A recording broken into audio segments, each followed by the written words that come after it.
Boy oh boy, you guys are not ready for what is about to be dropped on the gaming landscape, dog.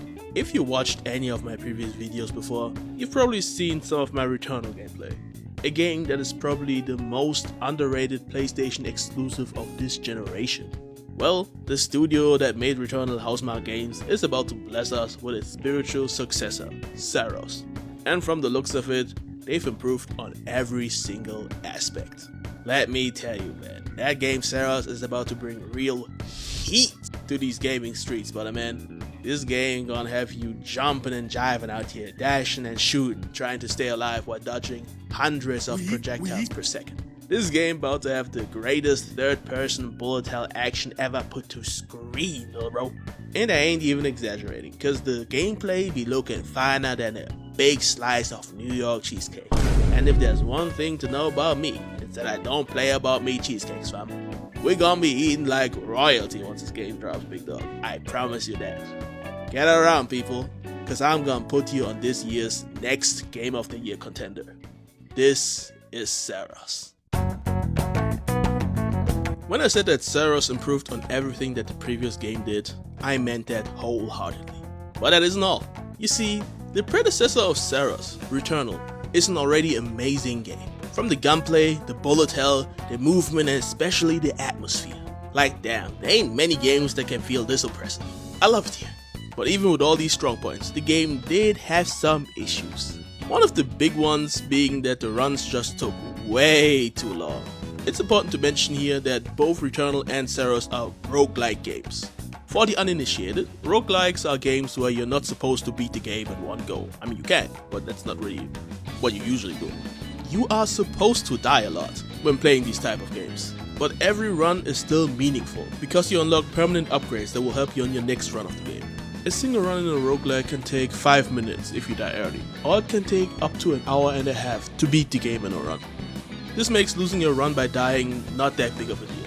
So when I tell you that a single level of Returnal took approximately an hour to beat, you can probably see why a lot of people had issues with the game. And the cherry on top was that the game didn't even allow you to pause or save your run. I beg your pardon? I beg your pardon? Yes, these niggas thought it would be a good idea to make a roguelike that takes 3 times longer than usual per run and not allow niggas to pause their games. If for whatever reason you had to turn off your console, you could kiss your run progress goodbye, big dog. Bro, if I ever lost my 3-hour run due to stupid shit like, I don't know, the game crashing, you'd have me sitting there contemplating it all. I ain't gonna lie, bro. While they did eventually patch the game to allow pausing mid-run, they definitely learned their lesson because Saros is launching with the ability to pause the game from the jump. They even improved the level length so that a single level takes around half an hour to beat, which is half the time of a Returnal level, which makes losing your runs far less stress-inducing, and improves replayability, which is the essence of roguelike games. Another big improvement they've made is allowing you, the player, to stay in the fight longer. Returnal was a rather difficult game, and don't worry, I won't call it Dark Souls level difficult, like how every reviewer describes every minorly difficult game. It was the Dark Souls of roguelike games, it was so hard! Nah, I'm just playing with you niggas. But seriously, the game was rather hard, like dodging hundreds of bullets from all sides while running and gunning is certainly difficult, no doubt about it. Unless you're a real nigga like me, of course. Then this shit is no problem at all, of course. Man, you corny! Anyways, the first ability, and yes, there's a skill tree in this game. The first ability is Second Chance, which will revive you on the spot if you die. This is huge, because every roguelike player has that moment where they slip up, and that thing costs you your entire run. In Saros, you essentially start with a second life off the jump, which will make your progression go a lot more smoothly. So even if you are new to roguelike games, you will have the chance to find your footing in a fight. Because if you die for the first time in a run, it won't be the end. That being said, if you a sorry ass nigga, that second life won't save your 2 left thumb headed ass. I can tell you that much. What may save your ass while you're being bombarded by a gazillion projectiles though, is the new personal bubble shield they implemented. Yes, these niggas done gave us the ability to deploy a 360 shield on the fly that absorbs most incoming projectiles. And I'm putting some hard emphasis on most because I can just smell unblockable projectiles being in this game from a mile away. I have zero proof of this being the case, but I just know it's true. And I'm specifically only talking about projectiles because I just know that walking through some lasers with their shields on is going to turn you into Swiss cheese. Moving my paranoia aside for a second, there's an even better incentive to use the shield, other than just not taking any damage. Blocking incoming projectiles with the bubble shields charges so-called power weapons, which, as we can see in the available footage, do quite a bit of damage.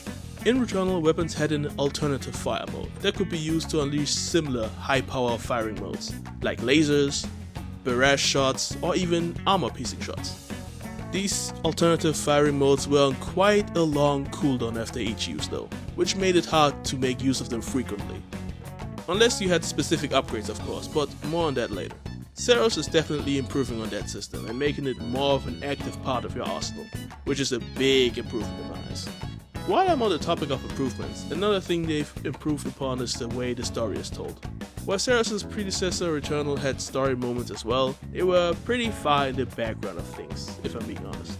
You only really had a few crumbs of the story given to you after the completion of each level. Well, that and audio logs that are randomly placed in levels, with an abysmally low spawn rate. In the end, the story was there, but you really had to go out of your way to look for it to understand it. Saros, on the other hand, seems to put a much bigger emphasis on the story, which for a narrative connoisseur like me is music to my ears.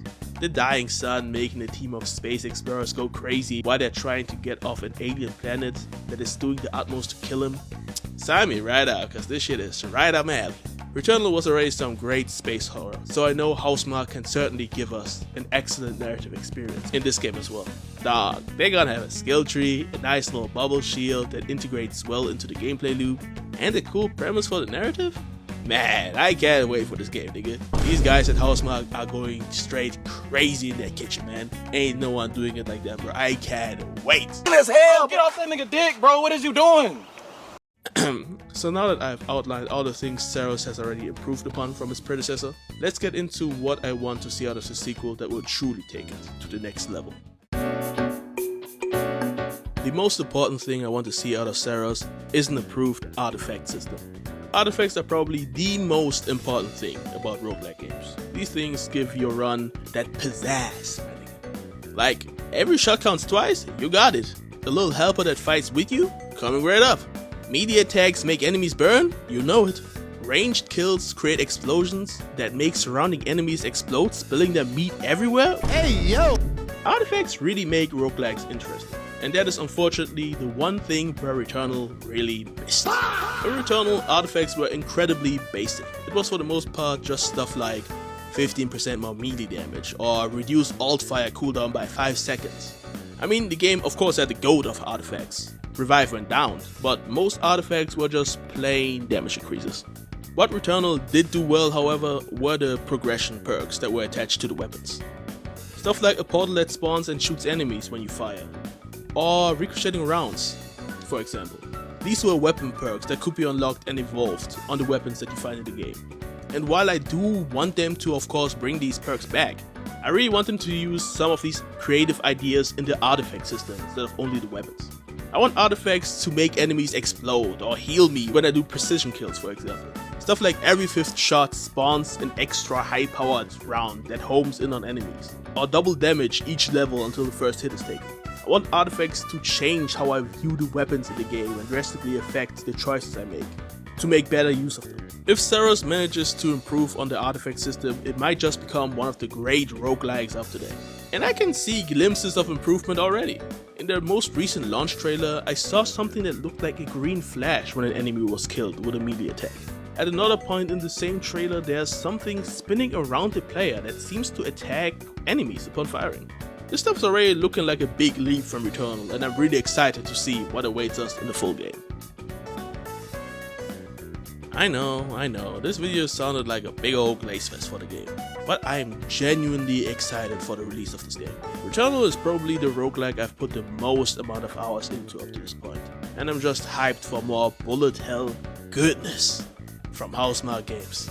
I've went into a lot of things in this video, But I didn't even get into how the controller was utilized in Returnal.